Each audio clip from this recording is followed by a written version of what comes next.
Hello, this is Mrs. Scarpel again, and this is part 2 for lesson 7 from unit 2, the X factor. In the previous video, I walked you through multiplying binomials to get the standard form of an area. In this video, we're going to look at taking that backwards. Given the standard form, can we find the factored form? So just like we did in lesson 6, we're going to draw our blocks. And as we discussed, x squared goes in that upper left corner, and the 18 will go in the lower right corner. We know that x times x will give us the x squared. But to help us get the two rectangles that have to combine to equal 9x, we first need to find the factors of 18. So factors of 18 are 1 times 18, 2 times 9, and 3 times 6. So which pair of factors can combine to give us 9x? Well, if I have 3x and I have 6x, I will get 9x as long as both of these are positive. So that would mean we're adding 3 to our x and we're adding 6 to the other side. And I can check. 3 times 6 does multiply to give me 18. So the factored form for this standard form trinomial is x plus 3 times x plus 6. If we take a look at example B, once again we have an 18 for that third term. However, this time it's a negative 18. So we want to look at our factors again. We want to put x squared and we want to put negative 18 in our block. And we know that x times x will give us x squared. And since we have our factors of 18, if I look at the numbers and I just think about other ways besides adding, could I get a positive 3x? Well, that will happen with the 3 and the 6 again, but we need to think about this a little. We have 6x and we have 3x. What would I have to do to make these equal positive 3x? Well, if I want it to be positive, the bigger number needs to be positive, and the smaller number needs to be negative. So we'll add 6 to one side and subtract 3 from the other. And I can verify that negative 3 times positive 6 does multiply to give me negative 18. So this factors as x plus 6 times x minus 3. And let's take a look at C, which also has a negative 18, but this time the middle term is a negative 3, not a positive 3. So we've got x squared, we have negative 18, we know that's going to be x times x. Well, looking at these factors of 18, I think I still need to use the 3 and the 6, because they're 3 units apart. So I'm going to have a 3x, I'm going to have a 6x, but in order to get negative 3x, my bigger number needs to be negative and the smaller number needs to be positive. So we're adding 3 and subtracting 6 this time. So our factors are x plus 3 times x minus 6. And our last one that has a value of 18 for the third term has a negative 9 for the middle term. So let's draw our block.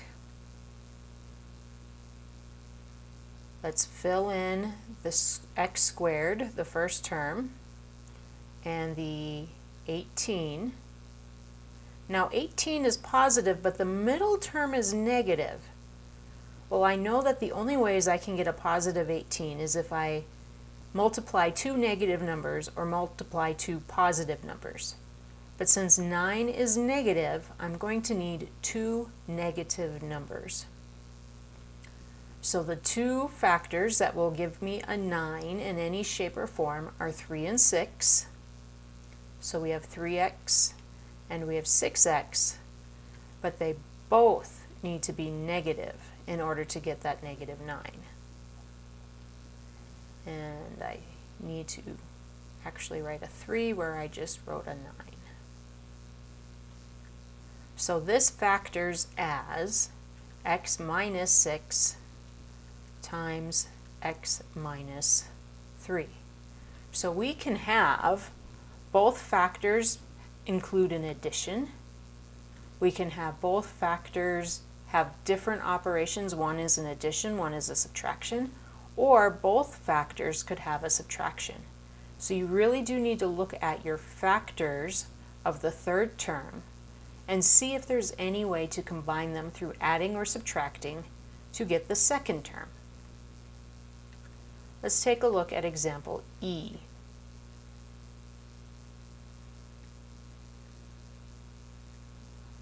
We have x squared minus 5x plus 4. So x squared and minus 4 have their places in the block already. If we think about the factors of 4, that's 1 times 4, or 2 times 2. Well, I can combine 1 and 4 and get a 5. I can't combine 2 and 2 and get a 5. So I have 1x and I have 4x. Now if I want a negative 5, but I want a positive 4, fix my minus that I had there, both of them will have to be negative. Negative 1 subtract 4 is negative 5. Negative 1 times negative 4 is positive 4. So this factors as x minus 1 times x minus 4.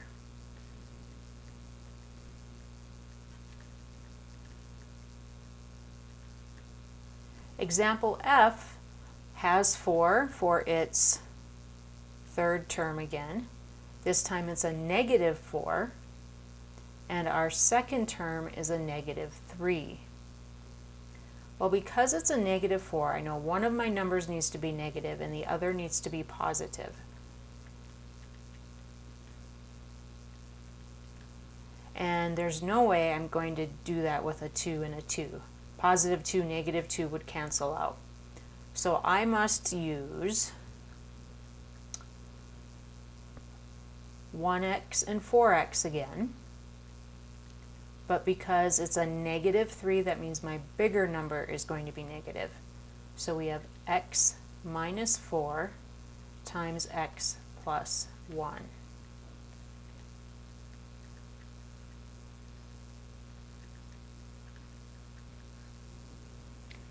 And our last example, we have 15 for the third term. So we need to look at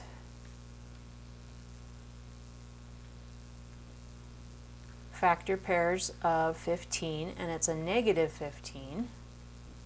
So factor pairs of 15 are 1 times 15 and 3 times 5. We need to get a positive 2x. Well, we know we have x and we have x. There's no way I'm going to combine 1 and 15 and get a 2, so it must be 3 and 5. And since my middle term is positive, my smaller number must be negative. So we're going to subtract 3 from one side and add 5 to the other. So this will factor as x plus 5 times x minus 3.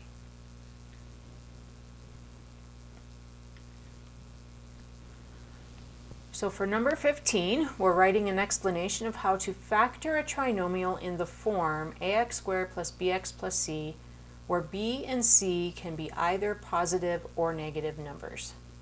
So what we need are factors of c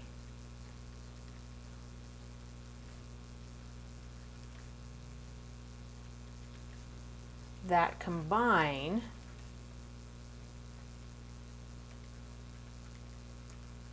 by adding or subtracting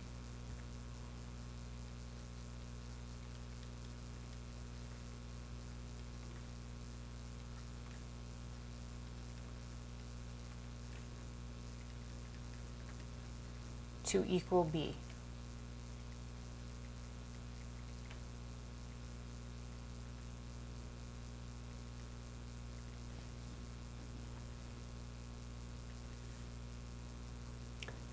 The ready for more demonstrates a trinomial x squared plus 17x plus 72 as a factorable trinomial with c equal to 72.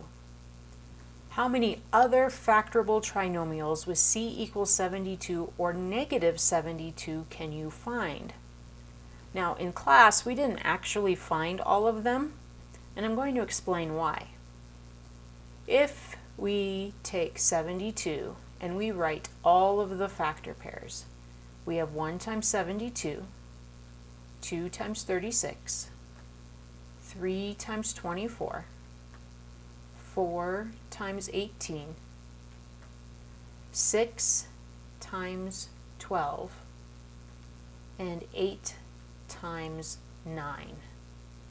There alone I have 1, 2, 3, 4, 5, 6 factor pairs. Now let's say the first factor is negative. That's another 6 factor pairs. What if it's the second term that's negative? That's another 6 factor pairs. And then we could also have both of them be negative for another 6 factor pairs. There's actually 24 possibilities.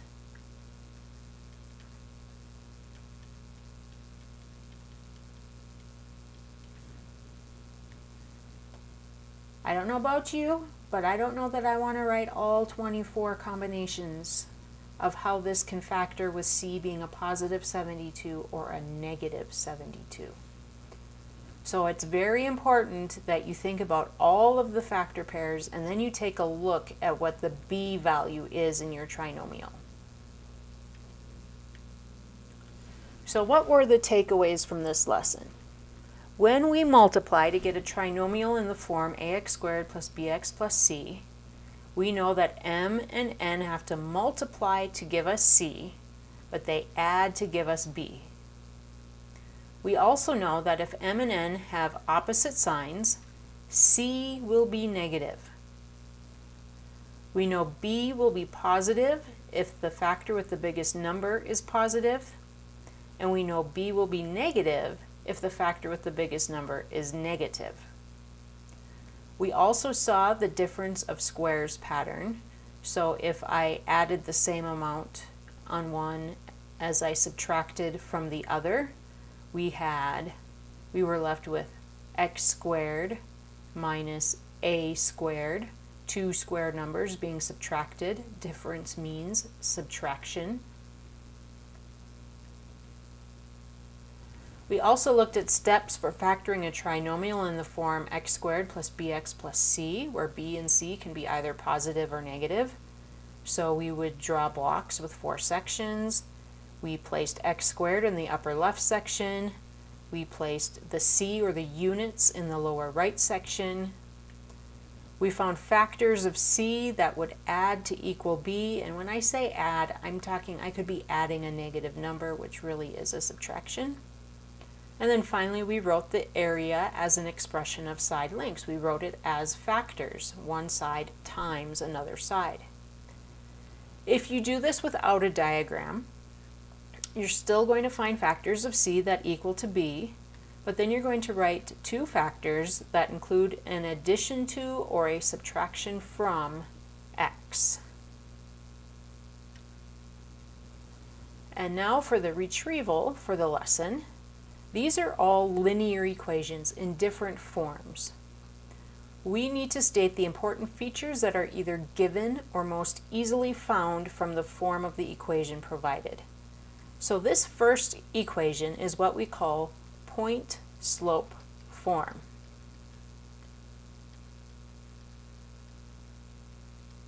Well, the name of the form should tell you what we're going to get from this equation.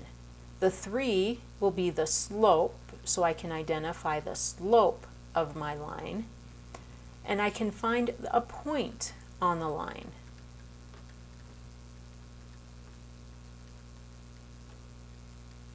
In this case, it would be the point -9, -2. Number 2 is the standard form of a linear equation. It doesn't tell us slope easily. It doesn't give us a point real easily, but we can find the x-intercept and we can find the y-intercept by replacing x with 0 to solve for the y-intercept, replace y with 0 to find the x-intercept. And then finally we have equation number 3. This is in slope-intercept form. Again, the name of the form should tell you what information we can get from this equation. We can identify the slope, which is 2/3, and we can identify the y-intercept, which is 4.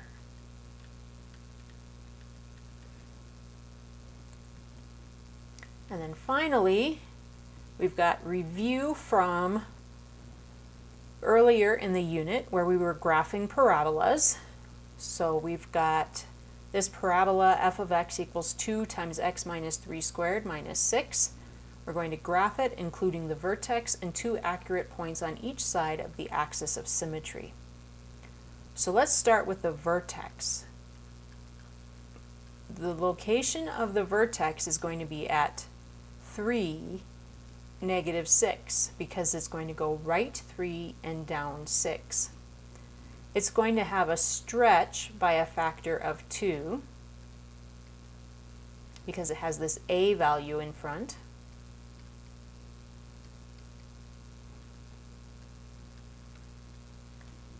And it's going to open up because that a value is positive. So let's put some axes on this graph.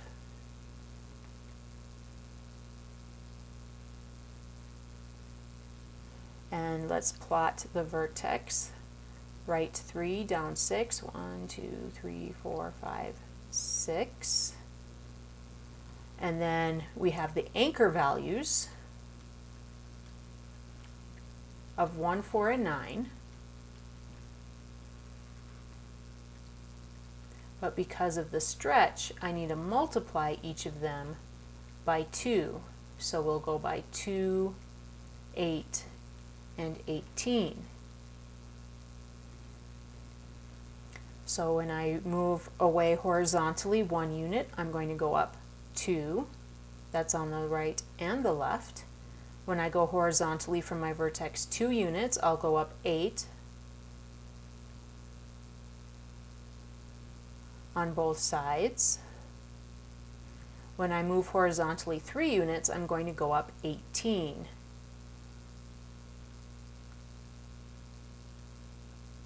On both sides of my vertex. And let's see how well I can graph this. Remember, we want it to look more like a curve on the bottom than a V. If it looks like a V, it's a different kind of function. It's called the absolute value function.